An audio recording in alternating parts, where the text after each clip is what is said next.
God, because the Bible I read says that you're actually doing something that's unbiblical up there. And so you guys know the Bible, right? The King James Version, Jesus said, "Lo, I'll be with you always." So let me get this straight. Lo and unbiblical. I don't know what you guys think, but I think he's describing an LSU fan. What do you think? Oh, that hurts so bad. All right, guys, start shaking the wire right now. Yeah.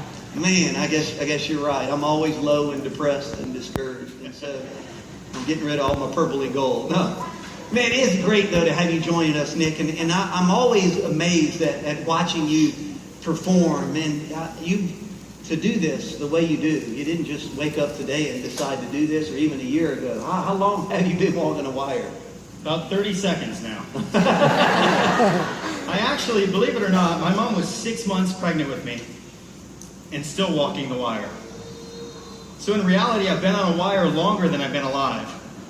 But I actually started walking wire when I was about 2 years old, just under 2 years old, on a wire about 2 feet off the ground. Sounds crazy, but my family started doing this back in the 1780s. So over 7 generations and 200 years ago, my family started walking wires.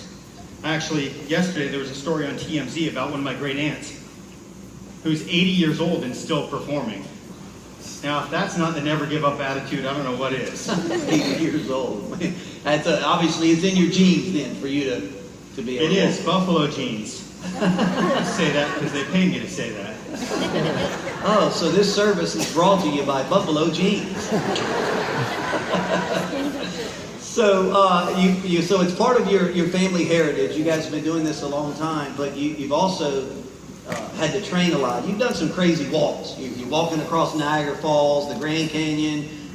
You walked with your eyes covered. You were blindfolded the last walk that you did. And so how long do you train for those things? You know, each event is different, but let's say Niagara Falls. For Niagara Falls, I trained specifically for that event for about 2 months.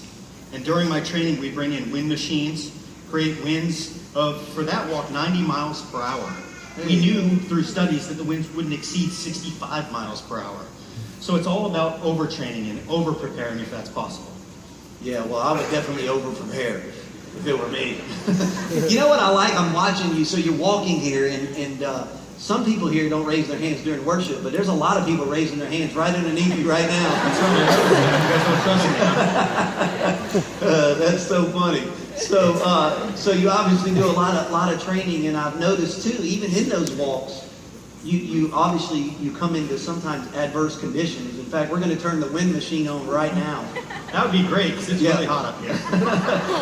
So, but you run into situations, no matter how hard you train, you obviously run into things that are not exactly like you planned. How do you handle those when you're up there? You know, let's say a gust of wind comes. When I was walking over the Grand Canyon, I got hit with 2 gusts of wind that were in excess of 52 miles per hour. And I immediately knelt down. You know, one thing I've learned is that life is very comparable to walking a wire.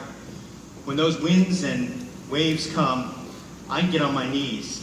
And until I do, those winds and waves don't go away. It's just the way that I've lived my life, and it's a great analogy. Another thing that's important when I'm walking on a wire is that I don't let my nerves take control, that I stay calm and cool no matter how strong those winds are.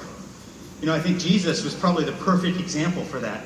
When he was on the boat with his disciples, they were all freaking out because of the storm. But what was he doing? He was sleeping. Would you stop that?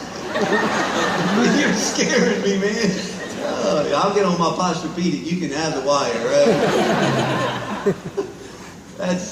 That's incredible. My blood pressure is like out of the roof right now watching you. So I've never prayed this hard in all my life. I'm also sponsored by Xanax. That's so funny.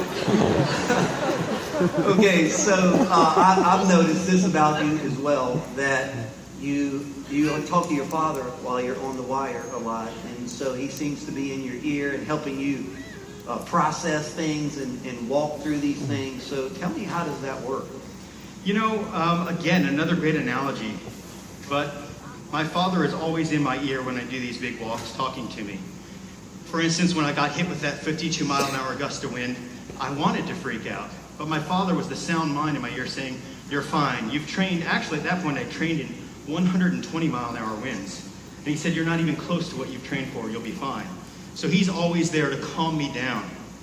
I was breaking world record in 2008 on a bicycle on a wire in Newark, New Jersey. It was live on the Today Show. And about 3/4 of the way across that wire, the back wheel started to slip. And I remember telling my dad, "Dad, I'm going to have to back up. I'm not going to be able to go forward until I do."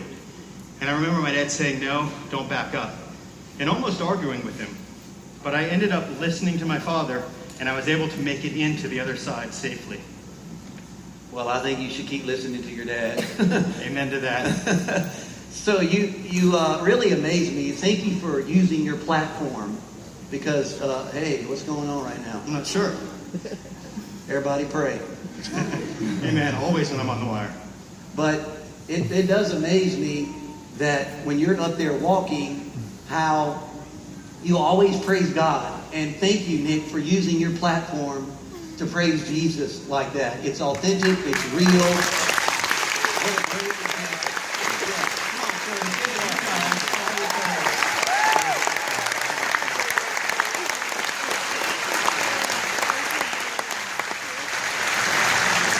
All right, so church, Nick tried to convince me to get up on the wire during the service, and let me tell you, that ain't happening. But anyway, I do think there's some great